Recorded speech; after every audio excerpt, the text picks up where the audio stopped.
estos elementos que contienen estos versículos. La reunión sobre todo, y para reconocer que el Señor es un Dios todopoderoso, santo, perfecto, que tiene el control sobre todas las cosas, que domina y que reina.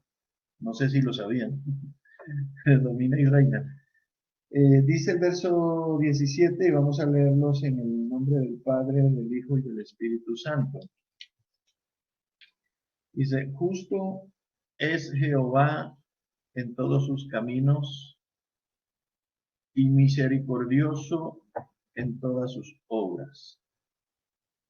Cercano está Jehová a todos los que le invocan, a todos los que le invocan de veras. Cumplirá el deseo de los que le temen. Oirá a sí mismo el clamor de ellos y los salvará. Sigo leyendo acá.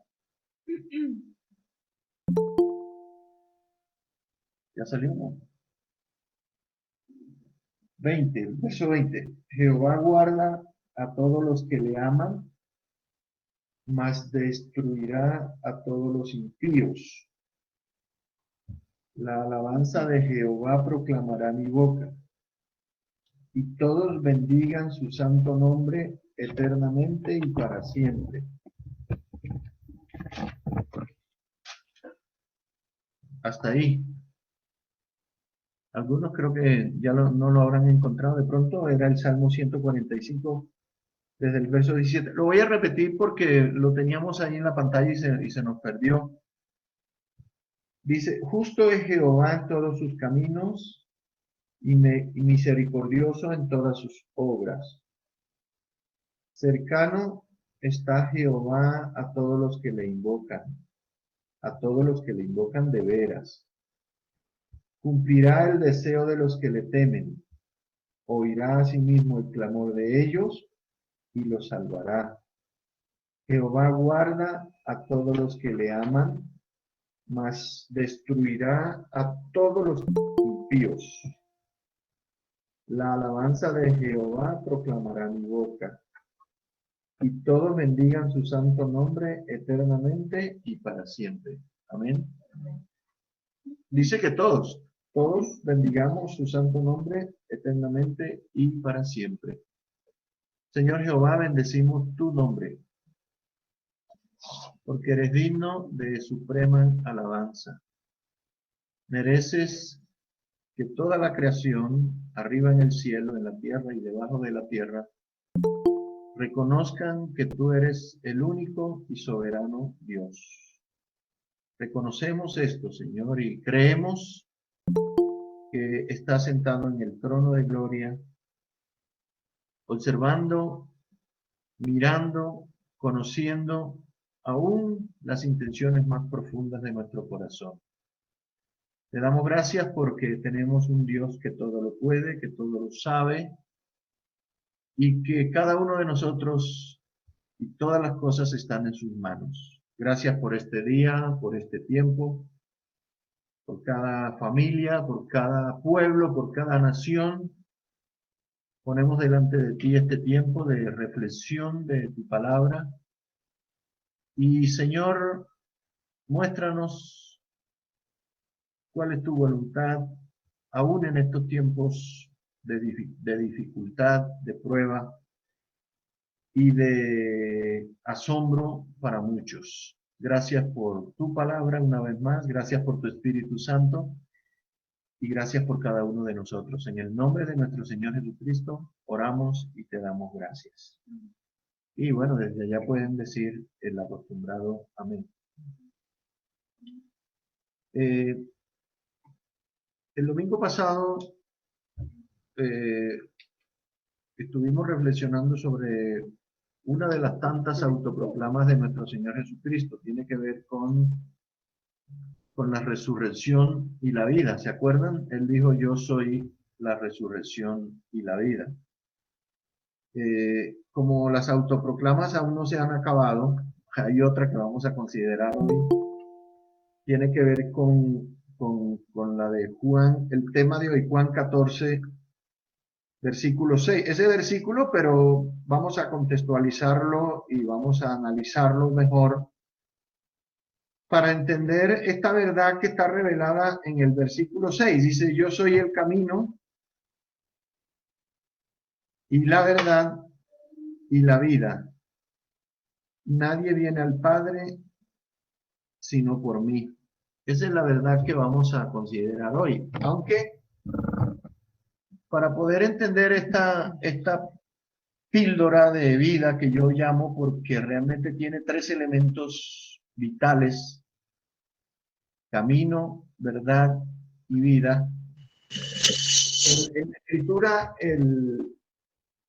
los capítulos que le anteceden a esa verdad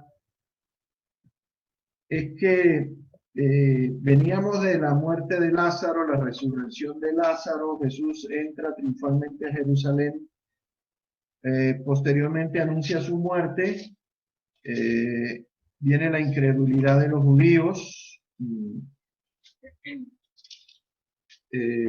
Jesús lava los pies de los discípulos, anuncia la traición de Judas, les da el nuevo mandamiento y anuncia la negación de Pedro.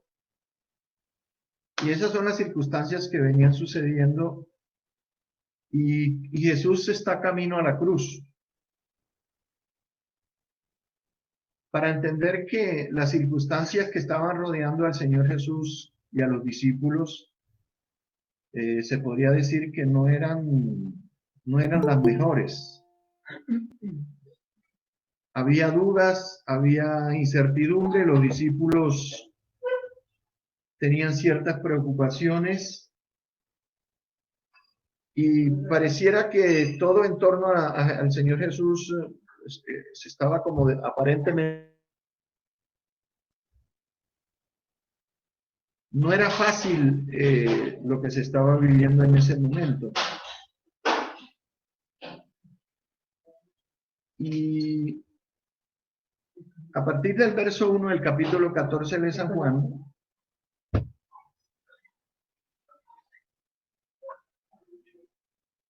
ya el Señor les había dicho, a donde yo voy no me pueden seguir ahora, sino que me seguirán después. Eso está en el 13:36. A donde yo voy no me puedes seguir ahora, le dijo a Simón.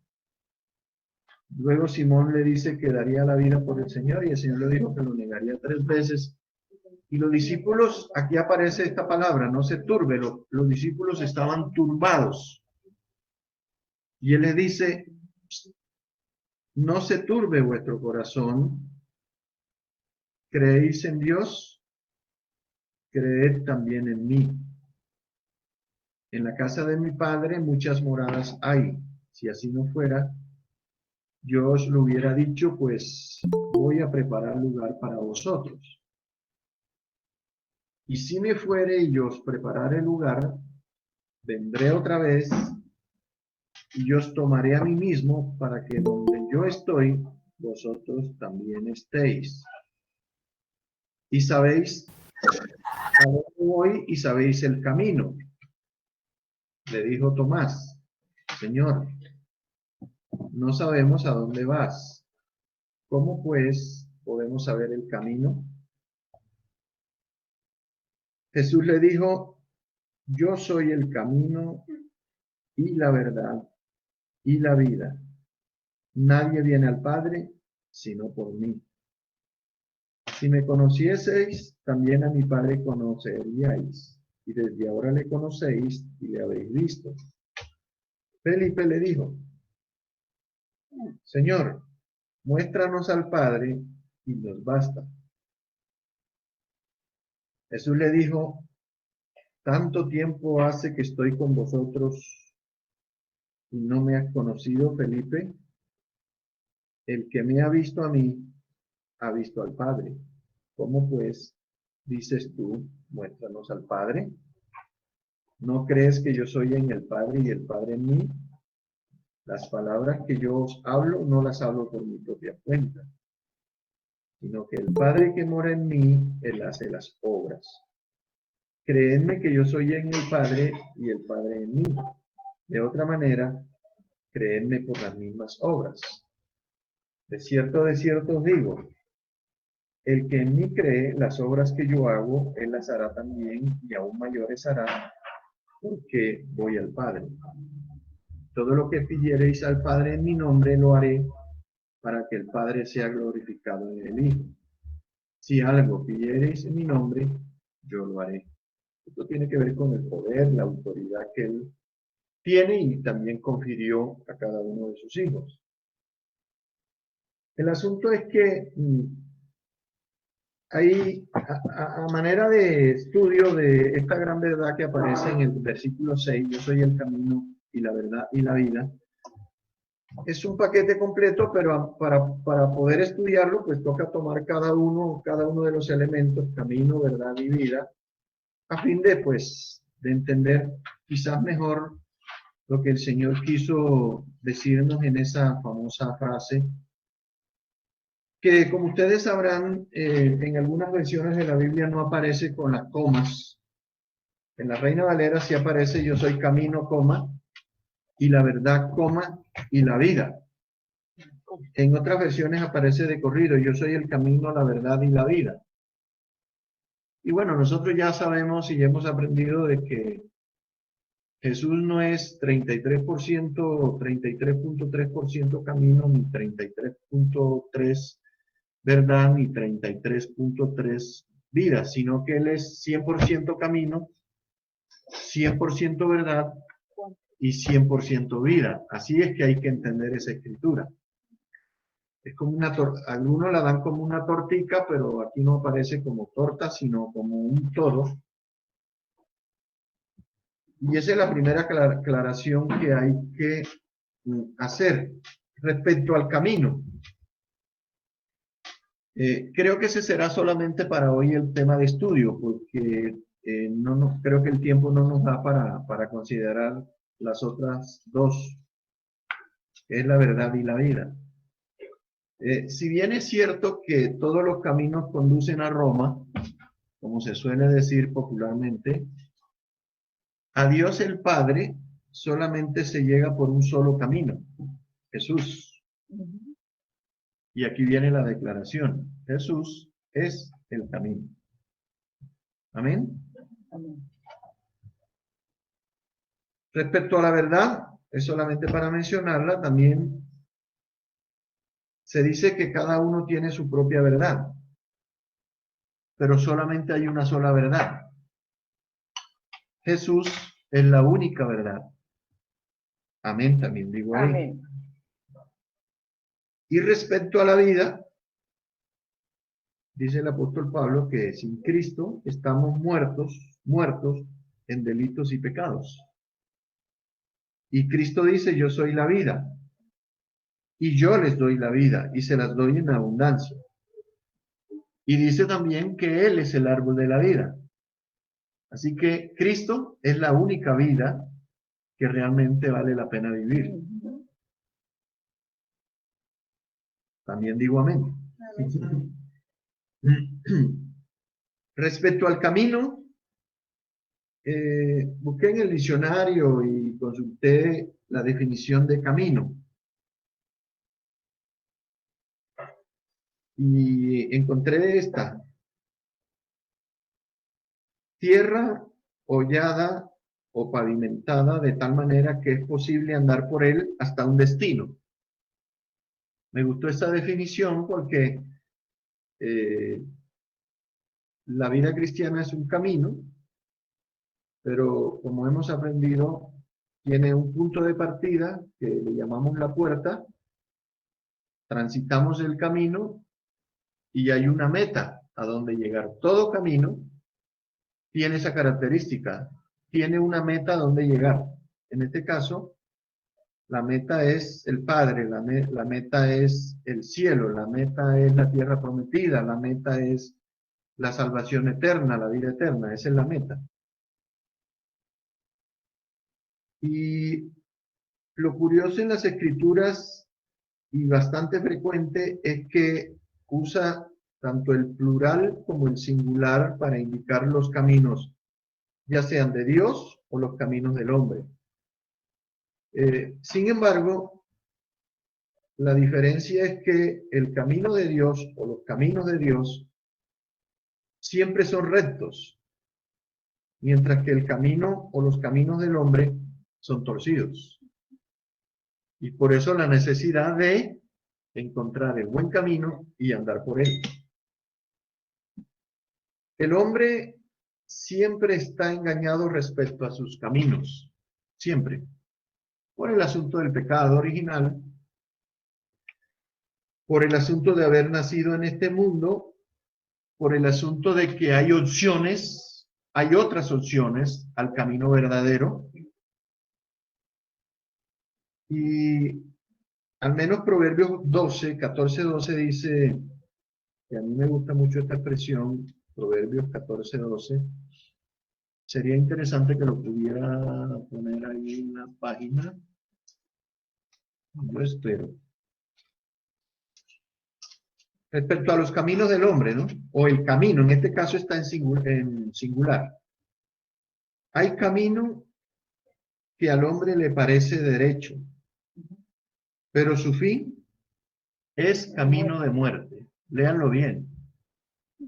Hay camino que al hombre le parece derecho, pero su fin es camino de muerte. Es otro texto paralelo en Proverbios 16:2, y este sí aparece en plural. Proverbios 16:2. Todos los caminos del hombre son limpios en su propia opinión, pero Jehová pesa los espíritus. Aquí aparece que Dios pesa los espíritus. Califica las intenciones, dice una versión. El mismo 16:25 reitera la misma verdad. Y está en singular. Hay camino que parece derecho al hombre, pero su fin es camino de muerte. Proverbios 21:2. Estamos hablando de los caminos del hombre. Proverbios 21:2. Todo camino del hombre es recto en su propia opinión, pero Jehová pesa los corazones. Al principio dijo pesa los espíritus, ahora dice pesa los corazones. Esta versión juzga las verdaderas intenciones del corazón, ¿cierto?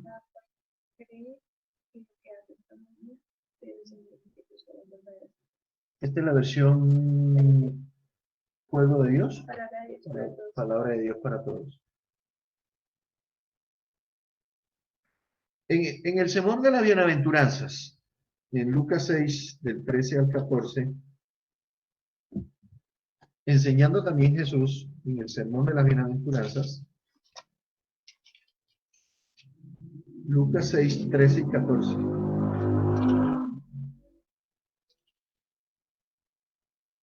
Jesús habla de la puerta, ya estudiamos en la de las ovejas. Jesús se autodefinió como la puerta de las ovejas. En este caso también está definiendo la puerta. Dice, entrad por la puerta estrecha, porque ancha es la puerta y espacioso el camino, sí señor, y espacioso el camino. Lucas 6, 13 y 14. ¿Sería que lo escribí mal? Me ayudan a buscarlo y a entenderlo, porque yo parece que lo copié mal, me dicen acá.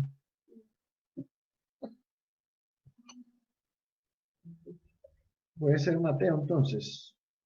Pero bueno, es esa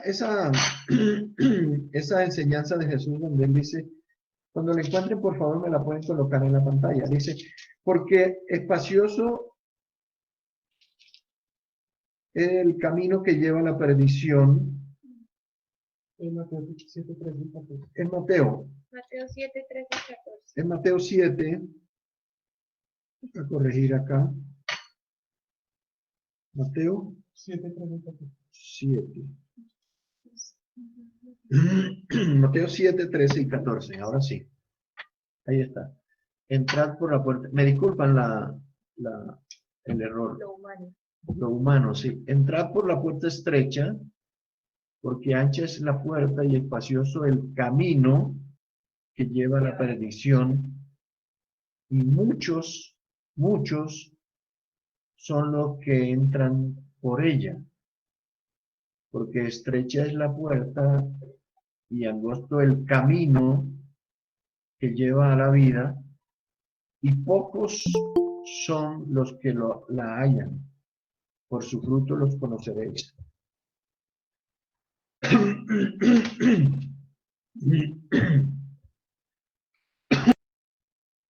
Y en otra oportunidad, a Jesús también le hicieron una pregunta respecto a la salvación.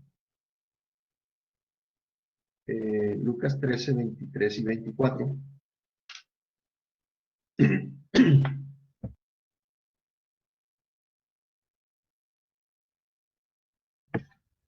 Lucas 13, 22, 24 al 24 dice: pasaba Jesús por ciudades y aldeas, enseñando y encaminándose a Jerusalén, y alguien le hizo una pregunta. Alguien le dijo: Señor, ¿son pocos los que se salvan? Y él les dijo: esforzaos a entrar por la puerta angosta, porque os digo que muchos procurarán entrar y no podrán. El énfasis sobre la puerta. Y la puerta es, en este caso, la entrada al camino. Entonces aparece en este caso combinado puerta y camino. Y el Señor nos está animando, nos está llamando la atención, es que tengamos cuidado con la puerta y el camino ancho. Y que si queremos llegar al destino que Él quiere para nosotros, tenemos que entrar por la puerta estrecha y andar por el camino angosto.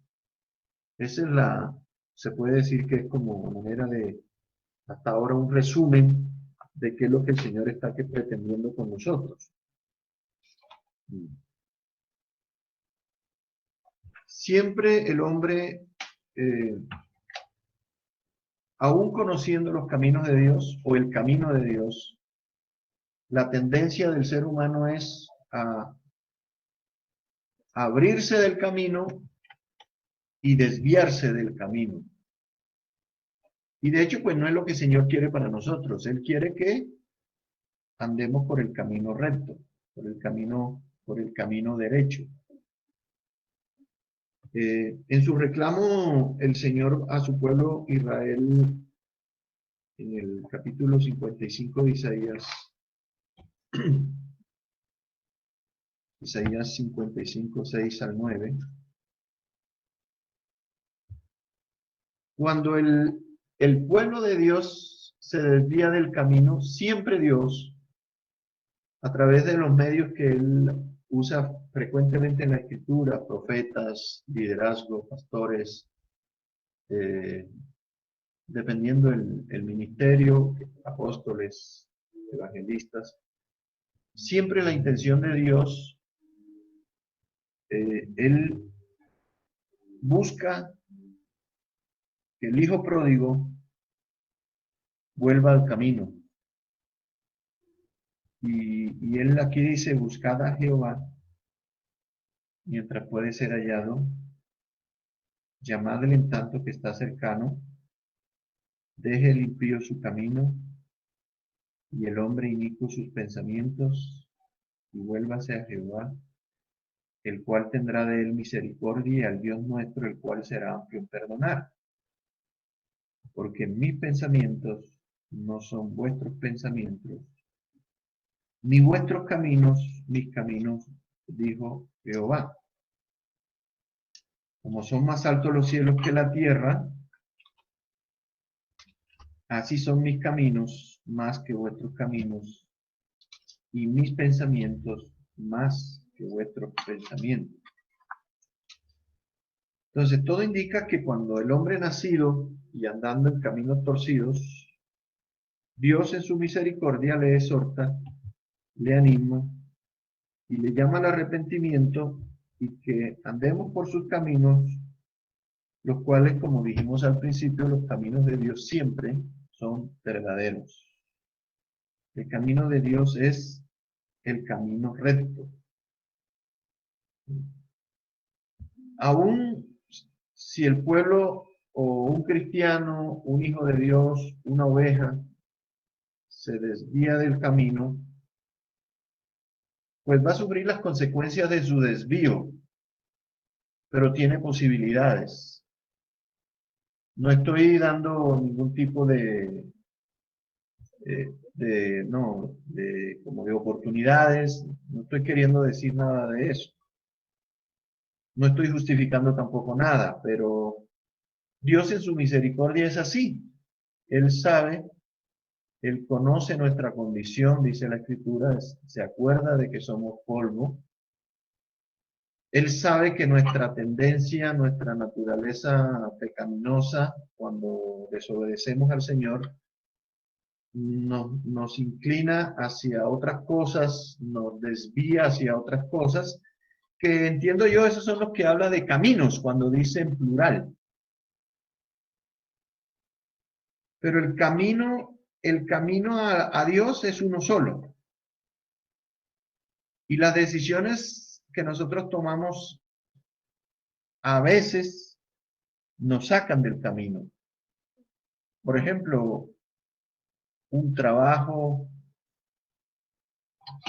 eh, un traslado de una ciudad a otra, o de un pueblo a otro, de un país a otro, o qué más diría yo, otro camino,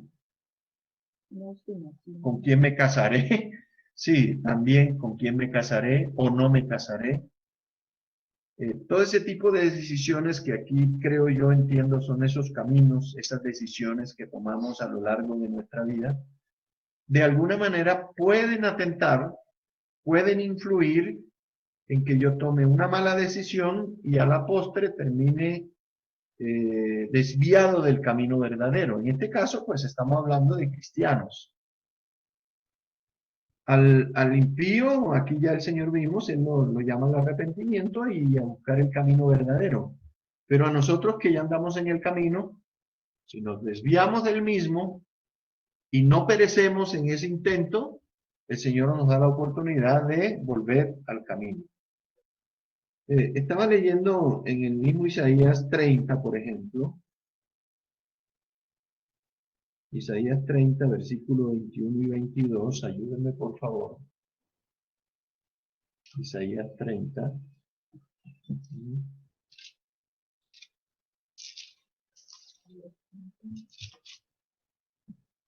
Si es el caso de que alguien se ha desviado del camino, dice, entonces tus oídos oirán a tus espaldas palabra que diga, este es el camino, andad por él, y no echéis a la mano derecha, ni tampoco torzáis a la mano izquierda. Es interesante el verso 22, aparentemente no habla del camino, pero sí es un camino. Entonces profanarás la cubierta de tus esculturas de plata y las vestiduras de tus imágenes fundidas de oro, las cuales apartarás como trapo asqueroso. Sal fuera, les dirás. Es una manera de reprender la idolatría, porque en realidad el Señor está reclamándole a su pueblo que ha adoptado otros dioses, otra religión, si se podría decir. Y el Señor está diciendo, el camino de la idolatría es un camino de muerte, es un camino que te conducirá a la destrucción. Entonces, fíjense, aquí vamos viendo cómo cada decisión, y en el ámbito espiritual, en el ámbito de la idolatría o las religiones falsas o las sectas, siempre serán caminos que van a conducir no exactamente hacia el trono de Dios, sino hacia el infierno mismo, a la perdición, a la perdición entera. En la práctica, las religiones, cualquiera que sean, y el nombre que tengan, y el grado de importancia, y el número de adeptos que tengan, todas las religiones son caminos de muerte y de perdición eterna. Todas, sin excepción. Porque en la práctica dan falsa seguridad a quienes las practican. ustedes notarán que todas las religiones, unas más que otras, hablan de Dios, tienen la Biblia, oran, cantan, mencionan al Espíritu Santo, pero tienen a un Cristo que no es el Cristo que dijo yo soy el camino y la verdad y la vida, ¿no? No dicen eso. Más bien tienen a un Cristo, en el caso de la tradición, caído, sin poder, en donde Cristo mismo no es el Señor, como la Biblia lo revela, sino que es un Cristo que incluso es como, viene a ser como un fetiche de la buena suerte, guardando todas las proporciones y todo el respeto que se merece el Señor Jesús.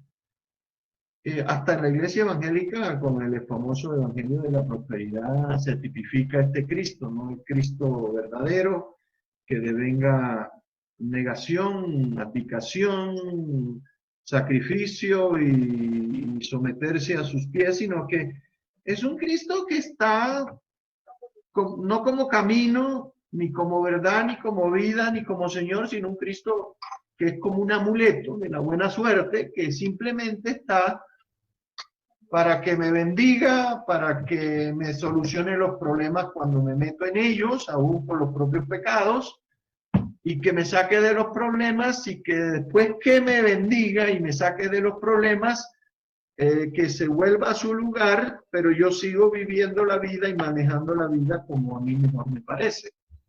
Así como leíamos al principio en el versículo, en el proverbio, que hay camino que le parece derecho, pero va camino a la muerte, va camino a la perdición. Y ese es el Cristo, ese es el camino que nosotros no podemos optar. Dios nos ha prometido un camino verdadero y entre otras cosas, el camino que Dios nos ofrece es un camino, además de verdadero, es seguro, es recto, produce vida, que tiene algunas dificultades, que son las demandas del reino. Pero ese camino es transitable, es agradable, tiene esperanza y que conduce a la vida eterna, al Padre, porque Jesús eso fue lo que trató de enseñar, que el camino conduce al Padre, conduce a Dios. Y ese camino está definido en la Biblia como camino de santidad. Isaías 35, del 8 al 10. Fíjate que aparentemente es un camino que existe, no, aparentemente no, sino que el camino este existe desde incluso de que Jesús llegara acá. ¿Sí? Él se autodefinió como el camino, pero ese camino ya existía, y ha existido siempre. El verso 8, cuando habla del camino, que es el camino de santidad, dice, y habrá allí calzada y camino. Noten los dos términos, dando a entender, como decía, que el camino es un camino verdadero, es un camino recto, es un camino fácil, si se quiere, pero es un camino pavimentado, porque calzada es eso, como una carretera pavimentada, no a la usanza de los caminos antiguos que eran de tierra.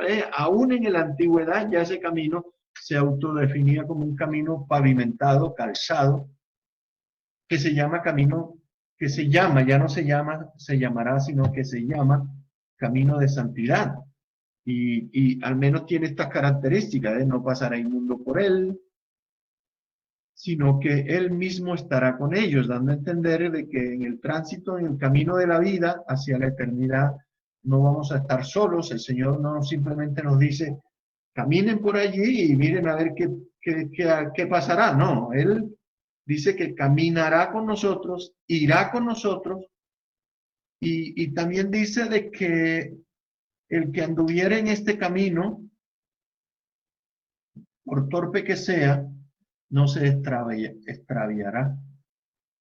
Entonces, en la categoría de torpe, creo que calificamos, al menos califico yo, creo, habrá algunos vivos, de pronto más inteligentes, capaces y veraces que yo, pero da a entender de que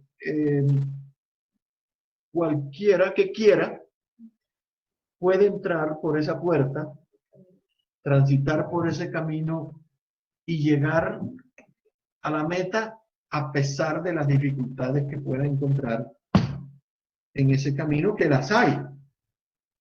Pero nunca las dificultades que encontremos en el tránsito por ese camino, nunca procurarán apartarnos del camino verdadero, nunca. Esas dificultades más bien son esos tratos de Dios con nosotros, en donde Dios, por ejemplo, trata con nuestro carácter, Él trata con las prioridades de la vida. Por amor, Él siempre va a procurar que todos esos inconvenientes que encontraremos en el camino, nunca procurarán sacarnos del camino verdadero, nunca. Porque conocemos a Dios, sabemos que Él nos ama, Él nunca nos va a engañar, ni nunca va a pretender de que de ninguna manera nos desviemos del camino. El versículo que le sigue dice: no habrá en el camino de santidad, no habrá allí león. Yo le coloqué, en este caso, haciendo la diferencia, no habrá león rugiente, porque el león de la tribu de Judá sí. No habrá león rugiente, ni fiera subirá por él, ni allí se hallará para que caminen los redimidos. Y los redimidos de Jehová volverán y vendrán a Sión con alegría, y gozo perpetuo será sobre sus cabezas, y tendrán gozo y alegría, y huirán la tristeza y el gemido, la tristeza y el gemido. Entonces, cuando uno lee las características de este camino, yo digo, ¿qué camino? Entre comillas, ¿qué camino el que el Señor, en este caso, nos está ofreciendo el Señor? Y vuelvo a decir lo que dije al principio, el camino es Jesús.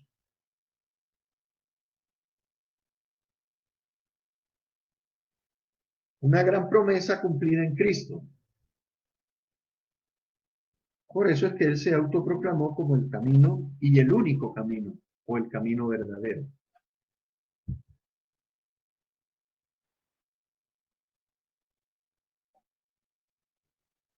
El profeta Jeremías 6:16.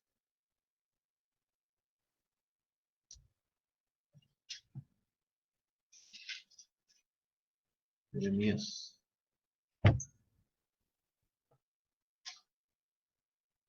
Cada uno va por su camino, algunos pensando que van por el buen camino, tomando decisiones,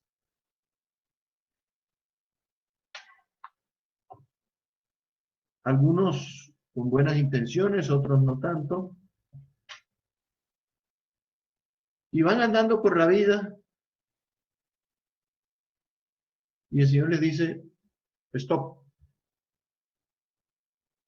paren, y consideren, y miren, y si se da cuenta, en ese momento, porque Dios se lo va a mostrar o Dios se lo va a revelar de alguna manera, o se lo ha venido anunciando desde hace rato que no anden por esos caminos, si es el caso, Dios le va a decir: paren, consideren,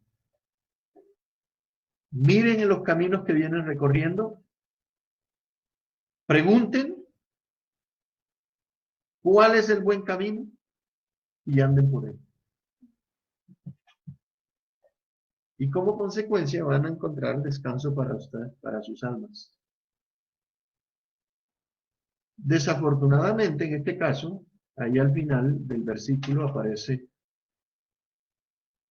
una expresión más, dijo el pueblo de Dios, no andaremos.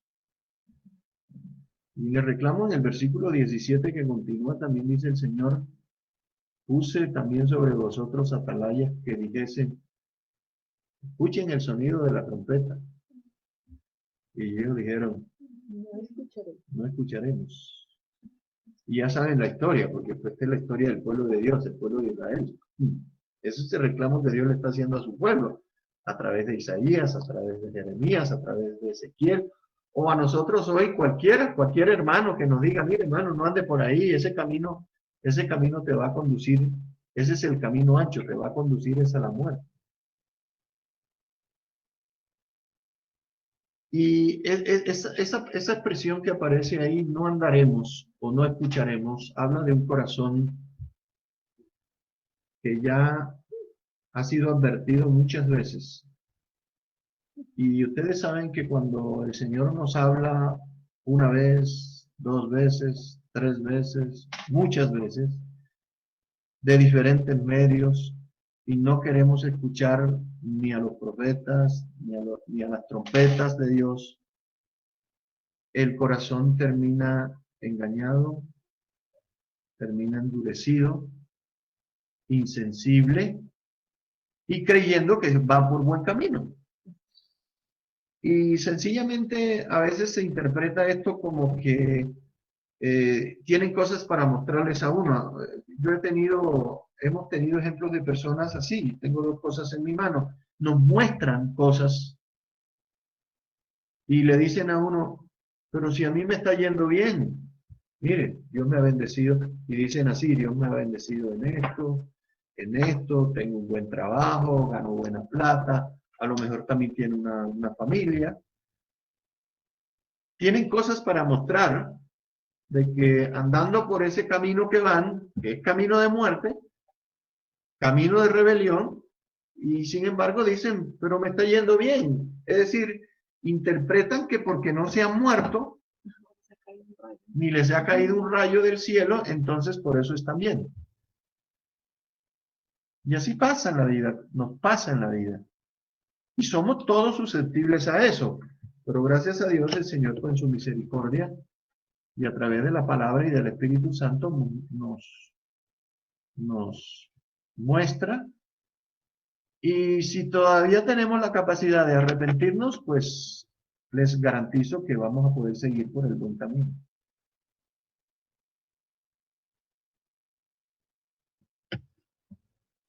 Nosotros conocemos Puerta, Camino y Meta, y por años.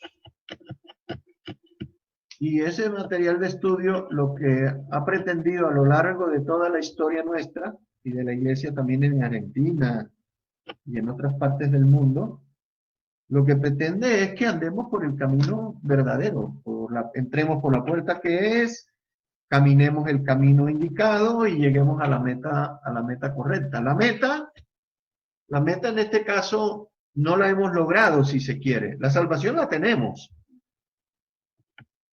Pero la meta la tenemos, Canaán todavía está por delante. La meta está por alcanzarla. Y sencillamente lo que tenemos que hacer es seguir caminando por ese camino, tener la confianza y la esperanza de que lo que Dios nos ha prometido se va a cumplir porque Él es veraz y que tarde o temprano el premio al supremo mandamiento lo vamos a alcanzar. La meta la vamos a lograr. Y el camino es Cristo, la puerta es Cristo y la meta es Cristo.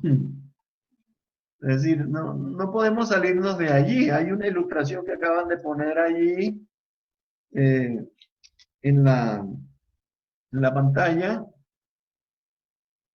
Y observen en la imagen que hay un elemento que solamente lo voy a mencionar hasta ahora, el papel que juega la palabra de Dios, en este caso, para transitar en este camino.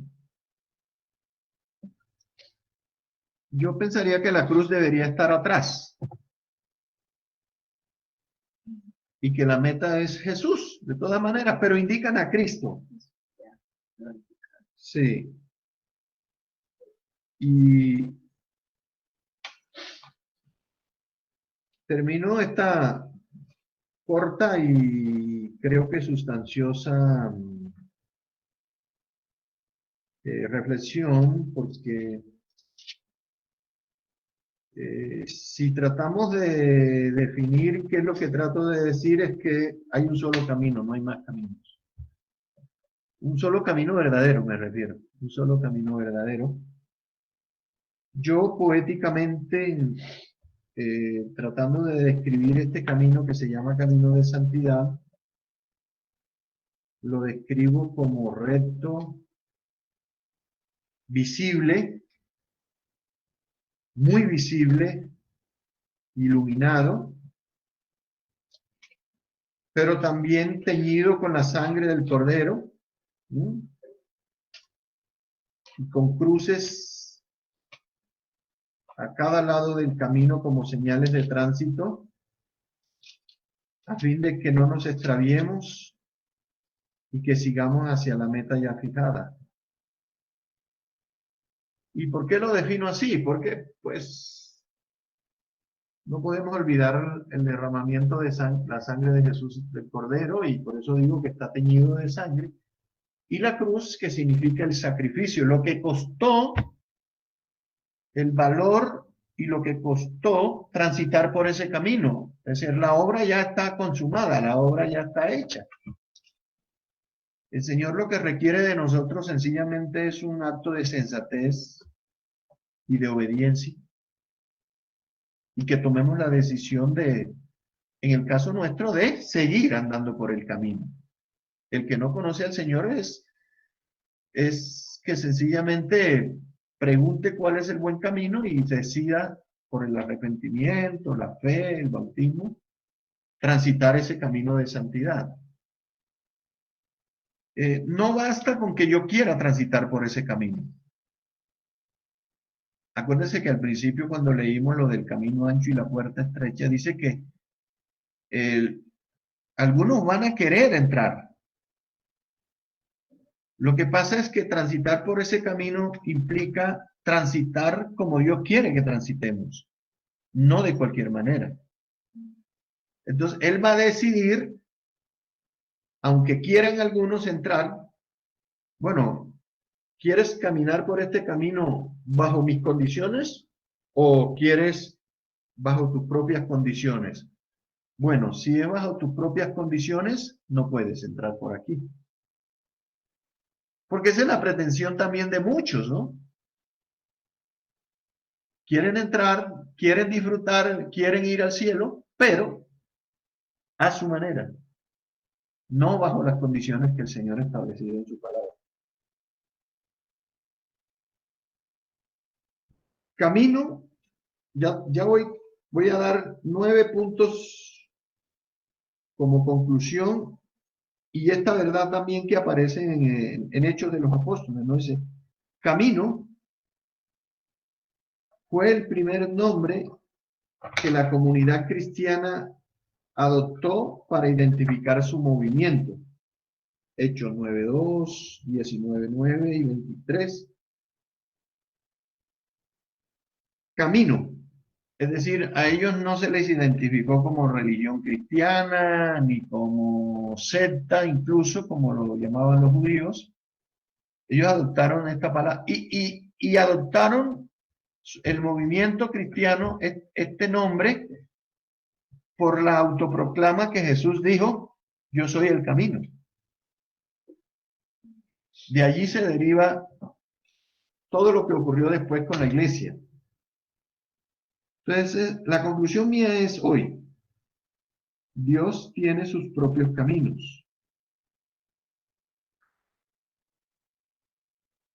Los caminos del hombre están en las manos de Dios, incluso los torcidos. Dios conoce nuestros caminos. Sería el cuarto. Dios ordena los caminos del hombre según su voluntad y según su amor. Vamos andando y de pronto Dios nos llama la atención y ahí en ese momento Dios empieza a ordenar nuestros caminos. Sería el 5. El 6, Dios castiga a los que se apartan del camino. No es que vamos a quedar inmunes. Él quiere que andemos por el camino verdadero. Y si alguien no quiere, Él castiga a los que se apartan del camino. Ese es el punto 6. En el punto 7, Dios exhorta al hombre a volver al camino. Y 9, porque ya dije el 8, que el camino fue el primer nombre que adoptó la iglesia cristiana. Y 9, camino es una persona. Jesús, el Señor. Salmo 119, 105. Y ahí termino. Por favor, póngalo en la pantalla. Danielito. Salmo 119, 105.